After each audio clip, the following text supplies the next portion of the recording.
2023 онд нийслэлийн иргэдийн төлөөлөгчдийн хурлын 64-р тогтоолоор Улаанбаатар хотын төвийн 6 дөрөвт нийт 143 байршил дээр 1508.2 га дээр одоо иргэдийн суурьшлийн нягтршил хэтэрсэн байна гэж үзэж байгаа. Ингээд тогтоолоо гаргацсан байж байгаа.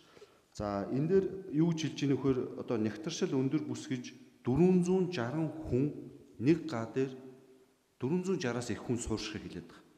Тэгэхээр олон улсын жишгээр нэг га талбарт өндөр одоо давхрын орон сууцны бүсэд 320-с 460 хүн орон сууц буюу амьдрах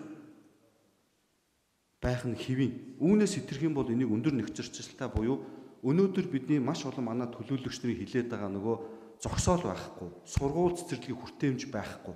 Дээрээс нь Улаанбаатар хотыг бетонын ширэнг болгочлоо гэд манай нийслэлийн иргэдүүд өдөр болгон гомдолдог. Яг энэ асуудал энэ дээр гарч ирж байгаа.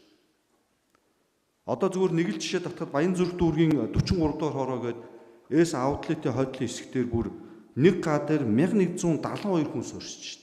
Нэг ч ногоон байгууламж байхгүй, нэг ч нийтийн хөтөлбөр газар байхгүй, сургууль цэцэрлэг байхгүй.